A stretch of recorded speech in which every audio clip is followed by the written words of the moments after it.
Before I begin with this video, I would like to say that these are disturbing emergency worker horror stories.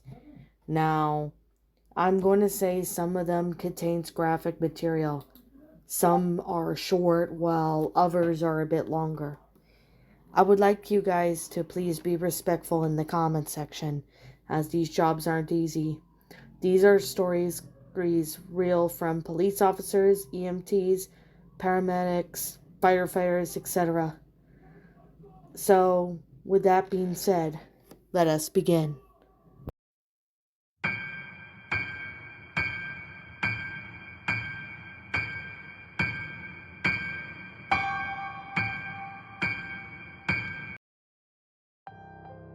So, a couple of people happen to know this one story, and it's probably a really weird and disturbing story. There was this one call that a police respond to, which happened to belong to an 80-year-old female. She had rectal bleeding, and it was almost midnight, and when the police entered the residence, the woman was yelling gibberish over and over again. The story came out eventually. What they found out was that she had gone outside to get the mail, and some guy emerged and followed her inside. He violated her, stole all her medications, as well as some jewelry, and then fled. They were trying to convince her to go to the ER, but she was defiant and would not go. She kept pressing, and then eventually she complied when the paramedics showed up. The guy was never caught though, and that still makes us wonder to this day if he was ever caught or not. My mom's friend works for our paramedics. She got a call about a hemorrhage in the early morning of one shift a couple years ago. When she arrived with her crew, they found a woman in her probably late 40s who had bled out within the time of arrival. According to her husband and the son on scene, they stated that she was picking her dialysis port in her clavicle region. They said she pulled it out, but they were very interested in how quickly they were going to do something with the body. Neither were phased. It was the most marrow blood just pooled around her, and they didn't bat an eye. Asked some of other uncomfortable questions, and we turned over the scene to the sheriff's office. They turned over the scene to the sheriff's office. They were all a bit skeptical that one of them pulled it out to see if it would stay under their care 24/7. If she wasn't in a Dallas appointment, but that was just pretty much it. There was nothing else that was mentioned later on, but why did she pull it out? That's all the questions that my mom's friend has. So, a 911 operator responded to a call where a janitor was dusting and cleaning quite a large mass stone cross in the middle of a church. This was somewhere in Pennsylvania. He had been on the ladder dusting and cleaning when he slipped off the ladder and proceeded to try to hang on to the cross towards him, landing on his arm. While the fact that the paramedics and police officers were on their way to find him, unfortunately, the part of the horizontal stone was on the cross, pushing his muscles and tendons out of his wrist like a squeezed toothpaste. What's unfortunate was the fact that it wasn't strong enough to hold the man with much support. When the paramedics arrived, they saw his brain matter was splattered all across the floor. It was horrific, but that was the most disturbing call that a 911 operator witnessed and even listened to. Now, one of my friends at the time knew a police officer, and this happened about maybe 10 years ago. What they can remember was that they responded to a call of a woman. She was struggling mentally. She hadn't been pretty much at at the house for a while, and nobody had seen her come out of the house in 4 weeks. Of course, the police officer was escorted to the place to do a wellness check. When he went there, he saw that she was dead. Her body had laid there in the kitchen what seemed like a few days now. Of course, the autopsy later revealed that she went into the basement and started sawing at her wrist horizontally with a rusty hacksaw. Of course, she was bleeding him out and starts walking around the house. She wasn't dying quick enough. She sat down in the chair in the middle of the living room and started going at her wrist again, next time with a pair of scissors. Of course, it looked like a massacre at the house. The police officer searched the house, fully expected to find multiple dead bodies, but they've never seen that much blood. Every single room had a trail of blood.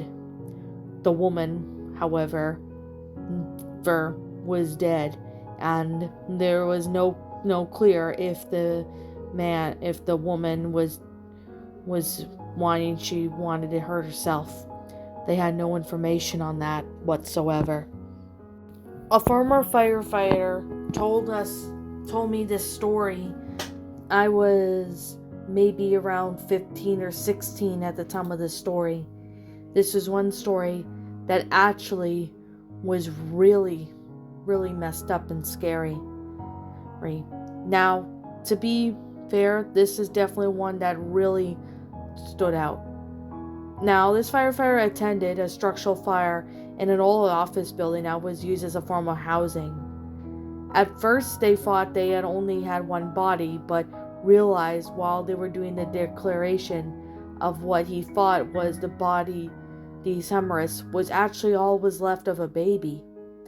The fire had been so tense that the skull had fused with the concrete floor and had been crushed to the base, almost like sooty black. Slightly a 3D image of a small screaming baby. That's the image, and it smelled and took months to get out of the head. It still pops back into them every now and then, but this is definitely one that really scared them to this day. And, this comes to show that you always have to be really careful, especially when it comes to handling fire.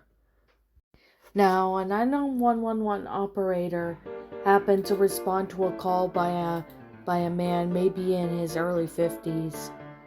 He apparently was walking his dog when all of a sudden a black bear comes out of nowhere and attacks him. The dog was unfortunately killed while trying to protect his owner, but the owner had suffered some major injuries. They weren't really life-threatening, but they were still there. It took them paramedics a while to get to the woods, and they had to send a helicopter rescue. The man was transported to a hospital and by aircraft, and luckily he survives with some injuries. But what's really disturbing was the bear attacked him and his dog. His dog could not be saved, but at least the man is doing okay now. Now, this actually happened to a student that happened back in 2018. I don't remember too much of it, but I'll give out the best description as I can. Now, paramedics, along with EMTs, responded to a call of a woman who happened to end up getting hit by a car. Obviously, it was a student who happened to be 15 years old. She was hit by a car and her legs were broken and she couldn't really walk, and she had the strength to call 911. Of course, she stayed on the line for quite a bit while paramedics were on their way to try and give her the help she needs. She unfortunately had to have her legs amputated by the time she arrived at the hospital, but she is doing better now. She's still alive today, and I'm just really glad she is. It could have been a lot worse had she not made it to the hospital on time. So an EMT happened to be around maybe in maybe 2016 when this happened. They ended up responding to a call that had fucked them up for a bit and makes them more of a cautious driver. There were some teenagers, probably 17 and 18, decided to race each other down the highway. It was around 1 a.m. and they both ended up losing control at insane speeds and intentionally bumping into each other, sending the car in the right lane off to the trees. The driver somehow survived and was medevaced out in critical condition. The car in the left lane went over the guardrail mid-range and head first into a Jeep. Unfortunately, it then caught fire, and they arrived at the scene and found no now extinguished burnt mess of the wreck.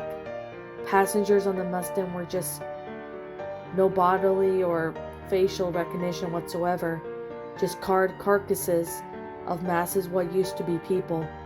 The driver of the Jeep was severed in half, unfortunately with his torso hanging out of the driver's side, legs still at the pedals, and etc. The worst part was the driver of the Jeep was just minding his own business, driving along to wherever he was going, all because some kids decided to be silly and do what they wanted to do on the road. That was one call that EMT, obviously it really messed them up for quite a bit, and this is why you should always be careful while driving. Don't race on the highway. It could save people's lives. Now, a 911 operator had responded to a call that really shook them, and that is why they had quit that job. Now, at the time of this story, this was about maybe 2 years ago. There was this woman who called 911 due to the fact that her boyfriend had shot himself and he was dead. The 911 operator had dispatched some paramedics and medics onto the scene, and the girl was crying, saying she was going to end herself. The 911 operator tries to get her to calm down and tell her stuff like, put the weapon down, etc. Unfortunately, what the 911 operator heard on the line was the woman taking the gun, and she unfortunately shot herself. When the paramedics arrived and police officers arrived, they saw that the boyfriend and the girlfriend were both dead. Apparently, the girl had shot herself in the head as she wanted to join her boyfriend. It was later revealed that the boyfriend had severe depression and he unfortunately took his own life. The girl didn't want to live her life without him, so it was why she had taken her own life so she could be with him. That was one call that this 911 operator quit, as it was just the most disturbing call that they ever gotten. A former firefighter had told me this story back when I was 17 years old. Apparently they responded to a call back in September or October of 2014 where a bus unfortunately went up in flames due to a gas leak. The bus was in flames and the firefighters arrived on scene very quickly, where all the students, most of them, got out. Only 2 or 3 students unfortunately died in the fire as they couldn't reach them on time and couldn't get them free. What caused the fire and the gas leak was anybody's question. Apparently a gas leak on the bus what caused the fire. It was profoundly terrifying, and this was one call that with kids was always the hardest, and any calls with kids, it's obviously the hardest job but also rewarding. It was a tough job, but the firefighter still did what he could to protect everybody from the dangers of fire. A retired police officer responded to a call from a woman saying that she was kidnapped. Of course, she said that she had managed to get away and go to a house where a neighbor let her use the phone. It was a very disturbing one, as the police did what he could, and decided to send dispatch out to the area she was located at. When they arrived there, the girl was there and she was in rags and she looked bruised and beat up. Of course, they looked in there to think that she was kidnapped, and she was. Apparently, someone had kidnapped her, and it happened to be her ex-boyfriend who wanted his love back, but she refused, and he decided to kidnap her. It was not really the most disturbing call that this police officer had, but it's definitely one that stuck with him. My mom's paramedic friend happened to be a member of the SWAT team back some years ago. This is definitely one that she responded to, and it's definitely one of the most craziest ones she's ever witnessed. Now, my mom's friend got a call while working with the SWAT team saying that someone was doing a bomb threat, threatening to blow someone's house. They went to the scene and they eventually arrest the guy after their multiple fights.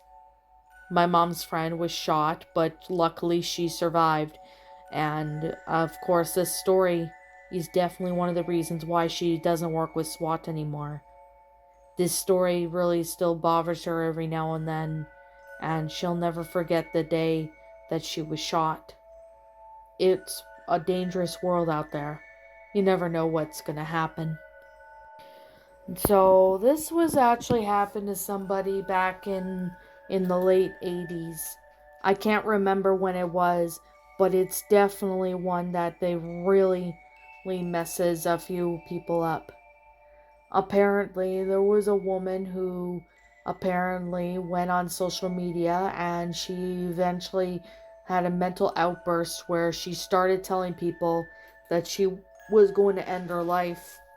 Everybody were commenting her, telling her to stop and do whatever, but unfortunately, she was live on Live Leak. While she was live, apparently she took some pills and unfortunately overdosed, and she never got back up. The police investigated the area, and as it turns out, this girl was bullied by people since she was younger due to the fact that she looked ugly, to which that wasn't the case. She was bullied by a couple people, but she happened to have friends online that still cared about her. Her depression was worse at the time, and she had made the decision to end her life. It is profoundly sad. A group of EMTs and first responders responded to a car accident that just happened on the highway. Not really on the highway, but it was on a back road. This was back sometime in 2020, before the global pandemic. Now, apparently, a car went off the road outside someone's house and they hit a concrete drainage cylinder in the ditch. 2 of the passengers were ejected through the windshield, unfortunately.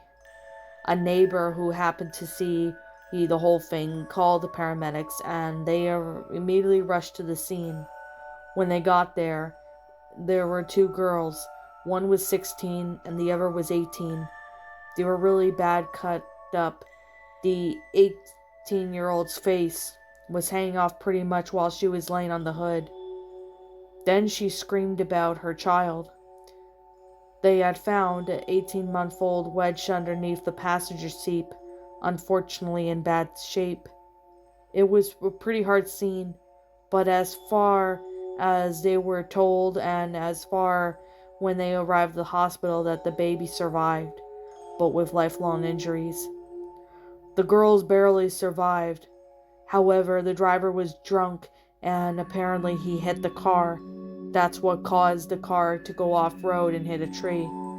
Don't drink and drive. You don't know what's gonna really happen if you keep drinking and driving. Just stop doing it. It will definitely save lives. So, an ER doctor had told me this one story, and this is definitely one story that she ever had to go through. This was one reason why she quit. Apparently, she said that she had worked on a patient that was a woman. She was in her mid-30s and unfortunately was hit by a bus while she was crossing the street. She was literally squashed under the wheels. Unfortunately, though, when her